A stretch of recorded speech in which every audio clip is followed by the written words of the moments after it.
여러분, 예수님께서 십자가에 돌아가셨습니다. 다 이루었다 하시고 머리를 숙이시고 영원히 떠나가시니라. 그렇게 주님이 세상을 떠나셨습니다. 온갖 세상의 반대와 멸시와 조롱에도 그 길을 굽히지 않으시고 당당히 걸어가셨습니다. 그렇게 십자가에 죽으시고 우리를 구원하신 것입니다. 우리는 여러분 그 십자가의 예수님이 좋아야 합니다. 그 예수님을 사랑해야 합니다. 그 예수님을 자랑스러워해야 합니다.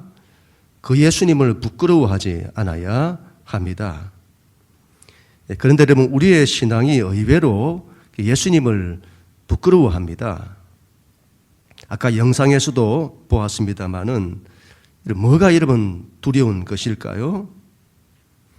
예수님의 이름으로도 기도하지 못하게 하는 그 세상입니다. 앞으로는 더 그럴 건데 우리 신앙이 여러분 당당했으면 합니다. 신앙은 당당해야 하는 거예요. 당당히 밝히고 당당히 하나님 사랑하고 당당히 하나님 섬기고 세상이 반대하면 당당히 받아들이고 당당히 이겨내고 신앙은 그래야 합니다. 십자가의 예수 외에 다른 길은 없습니다. 예수님만이 길이요 진리요 생명입니다. 그 말은 사는 길이다 이 말이죠. 여러분이 살고 여러분의 인생이 사는 길은 예수 안에 있는 거예요. 구원의 길은 오직 예수밖에 없는 겁니다. 이 예수님을 붙들면 사는 거예요. 십자가 예수를 붙들면. 그리고 이 예수님을 놓으면 죽는 거예요. 우리가 반드시 그 믿음으로 일어서야 되겠습니다. 오늘 우리 말씀 31절부터 34절까지 하나님 말씀 우리 같이 읽습니다. 시작. 이날은 준비일이라 유대인들은 그 안식일이 큰 날이므로 그 안식일의 시체들을 십자가에 두지 아니하려 하여 빌라도에게 그들의 다리를 꺾어 시체를 치워달라 하니 군인들이 가서 예수와 함께 못 박힌 첫째 사람과 또 그 다른 사람의 다리를 꺾고 예수께 이르러서는 이미 죽은 것을 보고 다리를 꺾지 아니하고 그 중 한 군인이 창으로 옆구리를 찌르니 그 피와 물이 나오더라. 아멘. 이날은 준비일이에요. 금요일입니다. 금요일. 다음 날이 안식일이기도 하고 큰 날, 유대 유월절 축제의 시작인 그 날이죠. 여러분, 그 잔치 날에 시체를 여러분 십자가에 메워두는 것은 합당하지가 않습니다. 유월절 축제를 망치게 되는 거죠. 그래서 여러분 유대인들이 빌라도에게 청하여 그들의 다리를 꺾어서 시체를 치워달라고 합니다. 여러분 당시 십자가형은 정말로 큰 고통이라고 해요. 손에 양손에 못이 박히고 다리는 이제 발판이 있는데 발판 위에 두고 거기다가 또 다리에 못을 박게 되는 거죠. 십자가에 달리면 몸이 아래로 막 처진다고 해요. 그래서는 이 숨을 쉬지 못해가지고 이 고통이 말로 다 할 수 없는 거죠. 그래서는 숨을 쉬려고 다리를 이렇게 다리에 힘을 주고는 위로 이제 몸을 일으키려고 하는 거죠. 그 고통이 말로 다 할 수가 없다고 합니다. 그래서 여러분 그런 고통을 빨리 끝내기 위해서는 다리를 꺾는 거예요. 큰 몽둥이로 다리를 꺾는 거죠.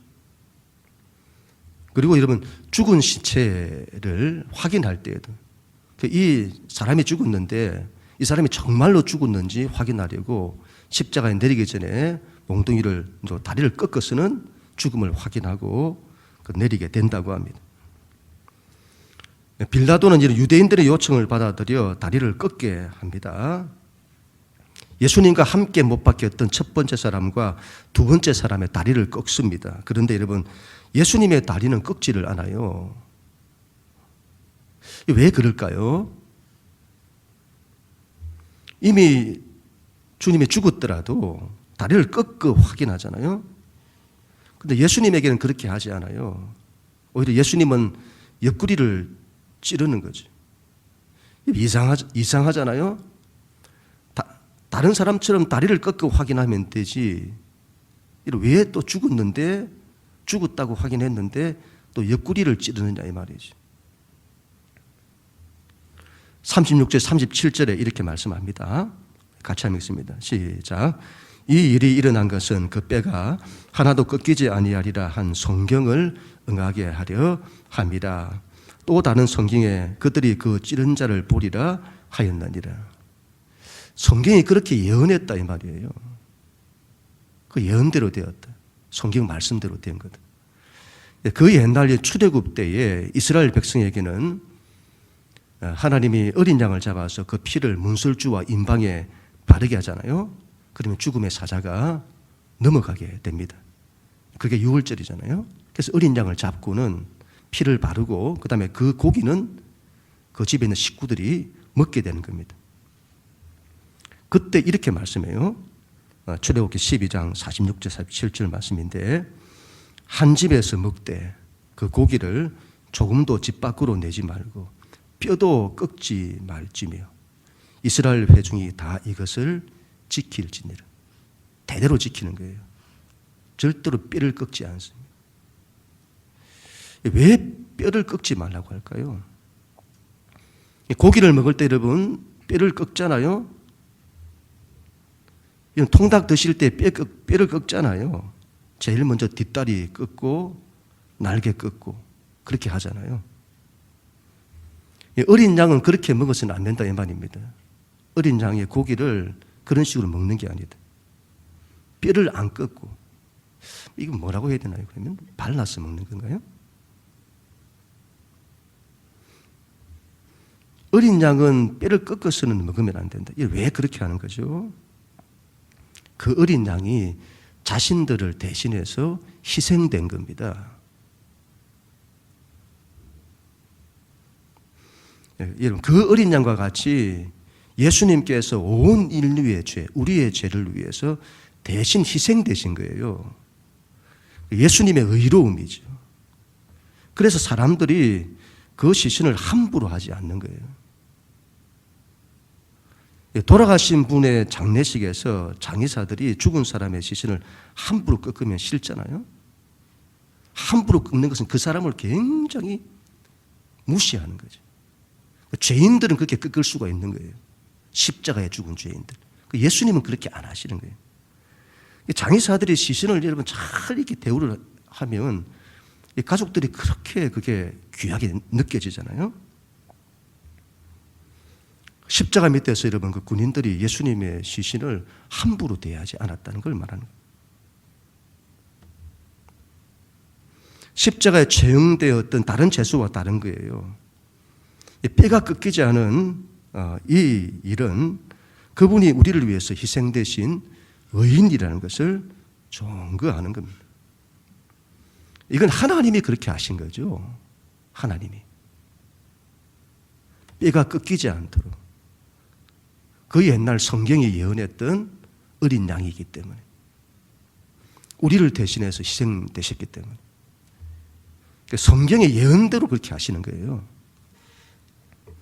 왜 그들이 창으로 예수님의 옆구리를 찌르는 것일까요? 스가랴서에서 이렇게 말씀합니다. 스가랴 12장 10절 말씀인데 내가 다윗의 집과 예루살렘 주민에게 은총과 간구하는 심령을 부어주리니 그들이 그 찌른다 이 말이잖아요. 메시아에 대한 예언인데 찌른다는 거예요. 그를 바라보고 그를 위하여 애통하기를 독자를 위하여 애통하듯 하며 그를 위하여 통곡하기를 장자를 위하여 통곡하듯 하리라. 이 메시아에 대한 예언인 겁니다. 그 찌른 바를 보리라. 그리고 애통하는데 하나밖에 없는 아들 또한 장자를 위하여 애통하듯 하리라. 아들을 잃었을 때에 느끼는 고통, 왜 저 아이입니까? 하는 그 고통, 그 통곡하듯 그렇게 너희가 애통하게 될 거다. 그리고 그걸 보고 너희가 돌아오리라. 왜 창으로 찌르냐? 성경이 예언한 대로 장차 구원자가 그렇게 찌른 바 되리라. 성경의 말씀대로 예언대로 그렇게 되는 거예요. 옆구리에서는 피와 물이 나왔다고 해요. 새 언약의 피를 말하죠. 새 언약. 그리고 생명의 물이죠. 그 피로 우리의 죄를 사하고 우리를 구원하여 하나님의 자녀 되게 하는 겁니다. 그 물로, 그 생명수로 우리를 살리시는 거죠. 여러분, 그 옛날에 여러분 여자가 그 옛날 첫 아담과 하와 여자의 탄생을 보면 아담의 옆구리에서 나오게 됩니다. 성경은 여자를 교회로 상징하는데 예수님의 옆구리에서 우리가 나오는 거예요. 교회가 나오는 겁니다. 성경의 말씀대로 되는 거예요. 성경의 예언대로 되는 겁니다. 이 모든 것이 우리로 하여금 믿게 하려 합니다. 예수님의 십자가 사건이 그냥 우연히 일어난 일이 아니라 성경의 예언대로 된 거예요. 하나님의 말씀대로 된 겁니다. 역사는 성경대로 하나님의 말씀대로 되는 거예요. 앞으로도 역사의 마지막까지는 성경이 말씀하시는 대로 되는 겁니다. 세상은 예언하지 못하죠. 왜 예언하지 못하죠? 여러분이 여러분의 인생을 예언할 수 있나요? 예언할 수 없습니다. 인생과 역사의 주권이 사람에게 있지 않기 때문이에요. 역사는 하나님의 말씀대로, 하나님의 예언대로 되는 거예요. 하나님의 말씀이 틀림이 없음을 보여주는 거다 이 말이죠. 우리는 성경이 틀림없음을 믿어야 합니다. 그리고 그 성경이 예언하고 말씀하시는 그 예수 그리스도, 그가 너희 구원자라고 하는, 그분이 구원자라고 하는 십자가의 예수가, 그 예수 그리스도를 반드시 믿어야 합니다. 하나님 말씀 35절 같이 읽습니다. 시작. 이를 본 자가 증언하였으니 그 증언이 참이라. 그가 자기의 말하는 것이 참인 줄 알고 너희로 믿게 하려 함이니라. 이를 본 자가 증언합니다. 뭘 증언한다는 거죠? 예수님의 죽음을. 그걸 누가 보았다고요? 이 책을 기록한 사도 요한이 본 겁니다. 그는 자신을 자기라고 말하지 않고 3인칭으로 이를 본 자, 그가라고 이렇게 말해요. 사도 요한은 자신이 예수님의 죽음의 증인이라는 거죠.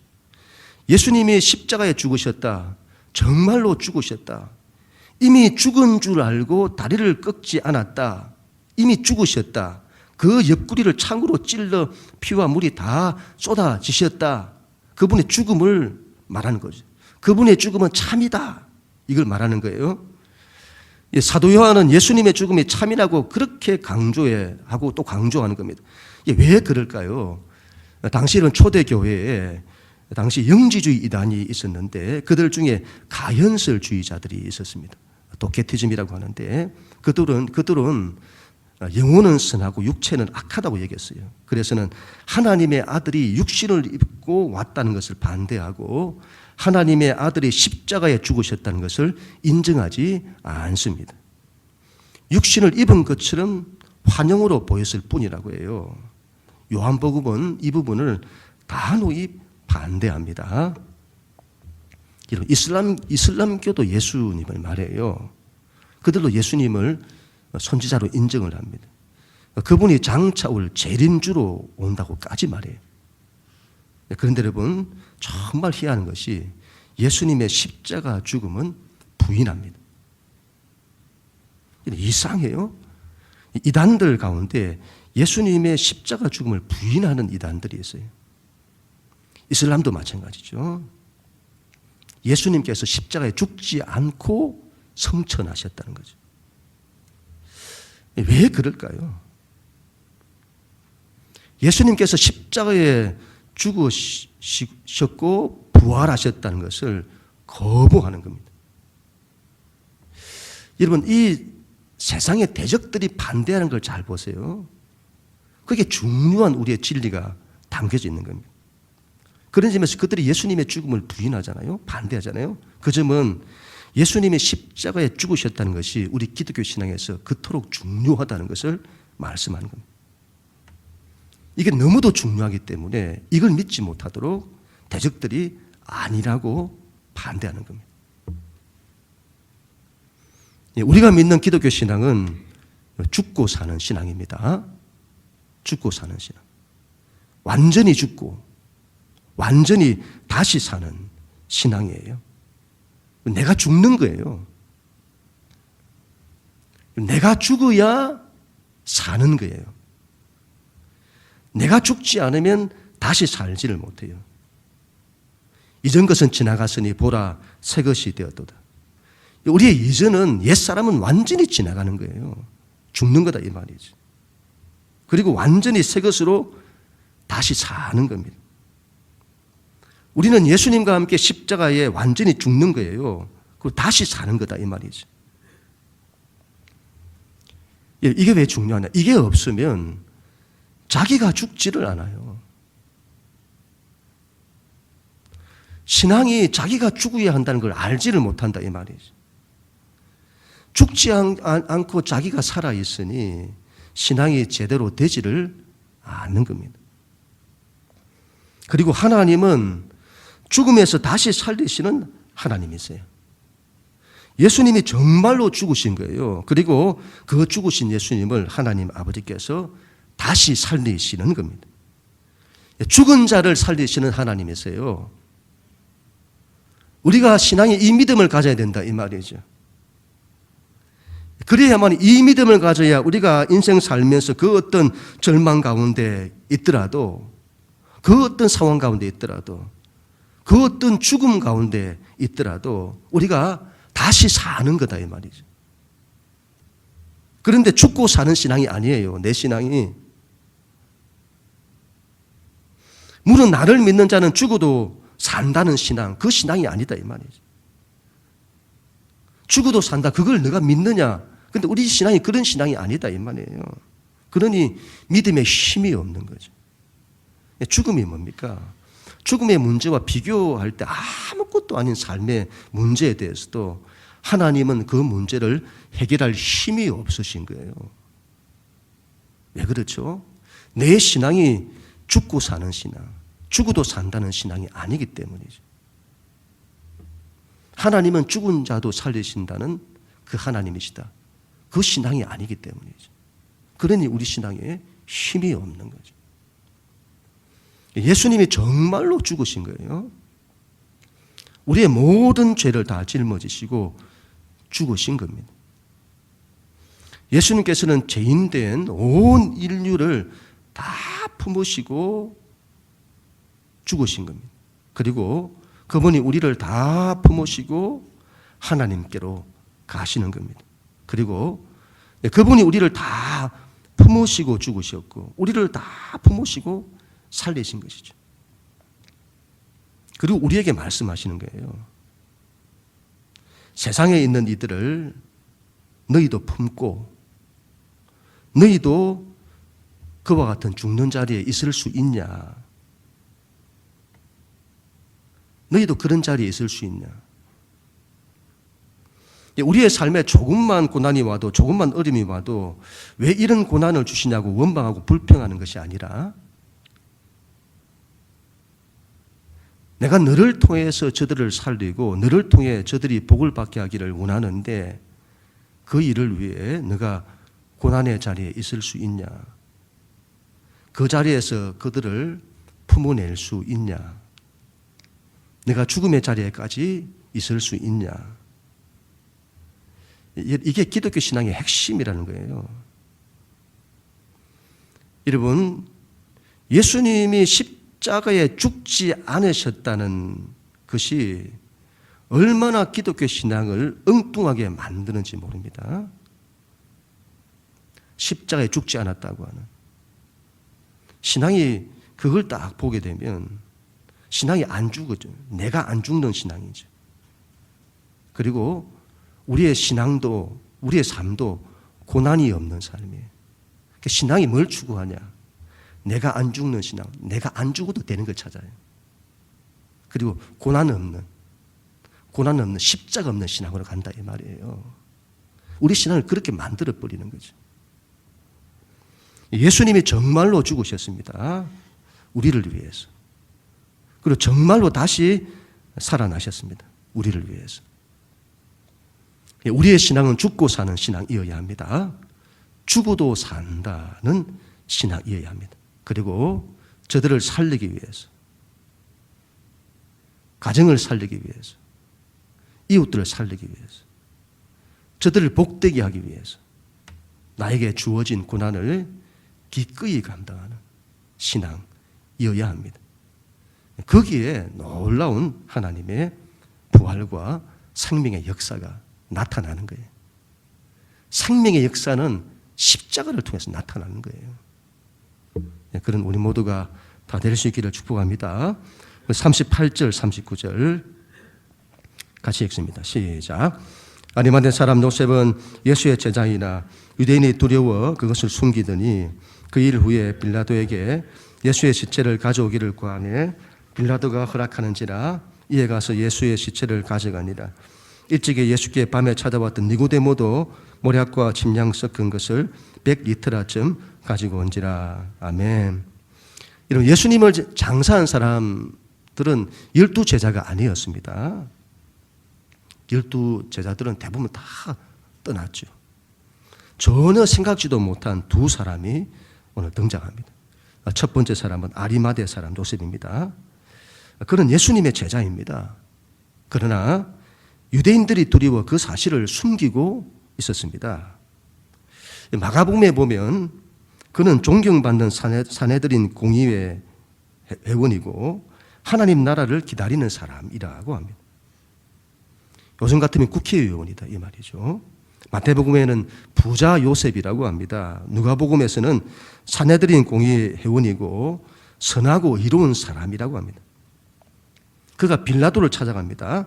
예수님의 시체를 가져다가 장사하게 해달라는 거죠. 총독 빌라도가 그걸 허락합니다. 여러분, 이 아리마대 사람 요셉의 이 일은 정치인 아리마대 요셉에게는 큰 타격이 될 수 있습니다. 자신이 예수를 믿는 제자라는 것이 온 세상에 밝혀지는 거잖아요. 유대인들이 얼마나 그를 반대할지 모릅니다. 그런데 아리마대 요셉은 그 모든 걸 감수하고 자신을 이제 당당히 밝히게 됩니다. 십자가 앞에서. 십자가의 예수 앞에서 자신을 부끄러워하지 않고 당당히 드러내는 거예요. 예수님을 장사한 또 한 사람은 니고데모라는 사람입니다. 니고데모는 요한복음 3장에 등장한 사람이잖아요. 유대인들을 대표하는 정치인이고 사내들인 공회원이고 유대인들로부터 가장 존경받는 지적인 인물이기도 합니다. 또 부자이기도 하죠. 그가 그때 밤에 예수님을 찾아오잖아요. 왜 그렇죠? 보는 눈이 많아서 사람들을 의식한 거죠. 자신이 예수님을 믿고 싶은데 그 사실을 유대인들이 알면 정치적으로 너무도 힘든 상황이 되는 거예요. 그런데 그랬던 여러분 이 니고데모가 예수님의 장사를 이 사람이 기꺼이 감당하게 됩니다. 그 일도 굉장히 위험천만한 일이죠. 자신이 예수를 믿는 사람임을 만천하에 드러내는 일인데 그것 때문에 얼마나 큰 정치적인 타격이 있을지 모릅니다. 그 모든 걸 감수하고 십자가 예수 그분 앞에서 모든 걸 밝히게 되는 것이죠. 모략과 침향 섞은 것을 100리터라쯤 가져왔다고 해요. 모략이라고 하는 것은 아라비아산 향기로운 나무에서 난 정말 고급 송진이라고 해요. 침향도 고급 가루 향품이라고 합니다. 100리터라고 했는데 이게 얼마나 많은가 하면 마리아가 옥합을 깨뜨려 예수님에게 부었을 때에 순전한 나드 한 근이라고 하잖아요. 이게 1리터라입니다. 그것보다 100배 많은 거죠. 33에서 34kg쯤 된다고 해요. 이 정도의 향품은 왕의 시신을 장사할 때 하는 거라고 합니다. 여러분, 니고데모가 얼마나 부자였느냐 이걸 말하고자 하는 게 아니라 아리마대의 사람 요셉이나 니고데모가 예수님을 어떻게 대우했는지를 말씀하는 겁니다. 예수님을 왕으로 모시는 거예요. 예수님을 왕으로 고백하는 거예요. 그것도 십자가의 예수를. 십자가의 예수를 왕으로 모시는 겁니다. 우리 신앙이 아리마대 요셉이나 니고데모의 신앙일 수 있습니다. 학교에서 또 직장에서 친구들 사이에서 예수님 믿는 걸 드러내지 않는 거예요. 숨기는 거죠. 속으로 믿지 겉으로 드러내지 않습니다. 자신이 믿는다는 걸 드러내면 불이익이 올까 봐 두려워하죠. 숨기죠. 그런데 십자가 예수님을 보고는 자신을 당당히 드러내는 거예요. 그 예수님 때문에 자신에게 불이익이 오면 기꺼이 받겠다는 거죠. 사람들이 반대하면 그 반대를 기꺼이 받겠다는 거예요. 신앙은 그래야 합니다. 신앙은 그래야 합니다. 십자가의 예수님을 왕으로 고백해야 합니다. 내가 그 예수님을 믿는 자임을 당당히 밝혀야 합니다. 왜 부끄러워합니까? 왜 숨기세요? 이거 당당히 밝히세요. 주님이 우리를 위해서 당신의 전부를 주셨는데 그 모진 고난, 반대, 멸시와 모욕을 다 겪으셨는데 우리가 그 주님을 부끄러워하다니요. 신앙 그렇게 하면 안 되는 거죠. 당당히 밝혀야 됩니다. 당당히 밝혔어요. 그런 우리 모두가 다 될 수 있기를 축복합니다. 마지막으로 41절 42절 같이 읽습니다. 시작. 예수께서 십자가에 못 박히신 곳에 동산이 있고 동산 안에 아직 사람을 장사한 일이 없는 새 무덤이 있는지라. 이나는 유대인의 준비리요 또 무덤이 가까운 거로 예수를 거기 두니라. 아멘. 끝으로 예수님의 시신을 세마포로 싸서 무덤에 두게 됩니다. 유대인들은 이제 무덤에 장사를 하면 보통 그 집안이 쭉 대대로 그 무덤에 함께 장사를 같이 이렇게 하게 되어져요. 그래서 아브라함이 막벨라 굴을 매장지로 삼았을 때 아브라함이 묻히고 사라도 묻히고 이삭이나 리브가 또 야곱과 리아 이런 대대로 이렇게 그 무덤에 묻히게 되죠. 혹 부자들이 새 무덤을 구입을 한다고 해요. 그런데 예수님이 그러한 새 무덤에 장사가 됩니다. 무덤은 시체들이 있는 곳이기 때문에 부정한 곳이죠. 그런데 예수님은 부정함이 없는 새 무덤에 장사되는 거예요. 뭔가 지금까지 인류의 죽음과는 다른 새로운 뭔가 일이 일어날 것을 보여주는 전조와도 같은 겁니다.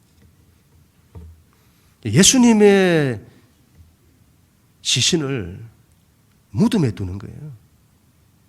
예수를 거기 두었더라. 이제 죽으신 겁니다. 그래서 두었더라. 두다라고 해요. 이제 죽었으니 마치 이런 물건을 두듯이 두었더라. 그렇게 말하는 거예요. 여러분, 예수님의 시신이 버려진 것 같아요. 하나님으로부터도 버려지고 세상 사람들로부터도 버려지고 이 세상에 홀로 되신 거죠. 홀로 무덤 속에 캄캄한 무덤 속에 갇힌 모습입니다. 예수님은 모든 것을 아버지의 손에 맡기세요. 당신의 죽음도 아버지의 손에 맡기십니다. 그리고 죽음 이후에도 아버지의 손에 모든 걸 다 맡기시는 거예요. 죽는 순간 우리 손을 떠나는 거죠. 우리도 죽음의 딱 상황을 겪으면 딱 죽는 그 순간에 우리의 인생과 미래는 우리의 손을 떠나게 되는 겁니다. 아버지께 맡겨지는 거죠. 이제 모든 것이 아버지의 손에 있는 겁니다. 그런 아들을 아버지께서 살리시는 겁니다. 모두로부터 버려진 그 무덤 속 캄캄한 그곳에 두어진 그 예수님을. 이전에 나사로도 그런 무덤 속에 있었잖아요. 그때 예수님이 부르시잖아요. 모든 것이 죽었던 상황. 그곳에 주님의 음성이 들리게 됩니다. 나사로야 나오라 하는. 모든 것이 죽은 자리에서 모두로부터 버려진 듯한 홀로 갇힌 그 자리에서 주님의 음성이 들리는 겁니다. 나사로야 나오라. 그렇게 나사로를 살리시는 거예요. 예수님도 그렇게 살리시는 거죠. 그렇게 우리도 살리실 것입니다. 죽음 이후에 우리를 부르실 거예요. 하나님이 영시가 나오라.